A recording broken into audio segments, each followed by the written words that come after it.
ರಾಜ್ಯದಾದ್ಯಂತ 70ನೇ ಕನ್ನಡ ರಾಜ್ಯೋತ್ಸವದ ಸಂಭ್ರಮ. ಕರುನಾಡ ಗಲ್ಲಿ ಗಲ್ಲಿಯಲ್ಲೂ ಕನ್ನಡದ ಕಂಪು. ಕರ್ನಾಟಕದ ಗಡಿಭಾಗದಲ್ಲಿ ಬಿಗಿ ಭದ್ರತೆ. ಕಂಠೀರವ ಕ್ರೀಡಾಂಗಣದಲ್ಲಿ ಕುಣಿತು ಕುಪ್ಪಳಿಸಿದ ಶಾಲಾ ಮಕ್ಕಳು. ಆರ್ಎಸ್ಎಸ್ ನಿಷೇಧಿಸಬೇಕು ಎಂಬುದು ನನ್ನ ವೈಯಕ್ತಿಕ ಅಭಿಪ್ರಾಯ. ಸರ್ಕಾರಿ ಸೇವೆಯಲ್ಲಿರುವಾಗ ಆರ್ಎಸ್ಎಸ್ಗಾಗಿ ಕೆಲಸ ಮಾಡಬಾರದು, ಇದು ಸರ್ದಾರ್ ಪಟೇಲ್ ಕೂಡ ಹೇಳಿದ್ರು. ಆಗ ಹೇರಿದ್ದ ನಿಷೇಧವನ್ನ ಮೋದಿ ಸರ್ಕಾರ 2024ರಲ್ಲಿ ತೆಗೆದುಹಾಕಿತ್ತು. ಜಮಾತ್ ಇ ಇಸ್ಲಾಮಿ ಮತ್ತು ಆರ್ಎಸ್ಎಸ್ ರೀತಿಯ ಚಟುವಟಿಕೆಗಳಲ್ಲಿ ಸರ್ಕಾರಿ ನೌಕರರು ಭಾಗವಹಿಸುವುದನ್ನು ಸರ್ದಾರ್ ಪಟೇಲ್ ನಿಷೇಧಿಸಿದ್ರು. ಈ ನಿಷೇಧವನ್ನ ಪುನರ್ ಸ್ಥಾಪಿಸಬೇಕು, ನಾವು ಕೂಡ ಒತ್ತಾಯಿಸ್ತೀವಿ. ಆರ್ಎಸ್ಎಸ್ ನಿಷೇಧಕ್ಕೆ ಖರ್ಗೆ ಒತ್ತಾಯ.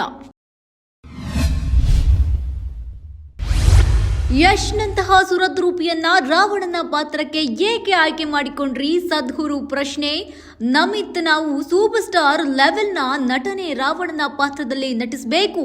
ಯಶ್ ಹ್ಯಾಂಡ್ಸಮ್ ನಟ, ಜೊತೆಗೆ ಅದ್ಭುತವಾದ ಪ್ರತಿಭೆಯುಳ್ಳವರು. ರಾವಣ ತನ್ನಲ್ಲಿ ಹಲವು ಭಿನ್ನ ವ್ಯಕ್ತಿತ್ವಗಳನ್ನ ಹೊಂದಿದ್ದವ. ಆ ಪಾತ್ರಕ್ಕೆ ಮಾಡಲು ಯಶ್ ಸಹ ಉತ್ಸುಕರಾಗಿದ್ರು ಎಂದಿದ್ದಾರೆ. ಸದ್ಗುರು ಪ್ರಶ್ನೆಗೆ ನಮಿತ್ ಉತ್ಸುಕದ ಉತ್ತರ. ಆಧಾರ್ನಿಂದ ಬ್ಯಾಂಕ್ ವಹಿವಾಟು, ಇದು ಗ್ರಾಹಕರ ಗಮನಕ್ಕೆ. ಈ 7 ನಿಯಮಗಳು ಇಂದಿನಿಂದ ಬದಲಾವಣೆ.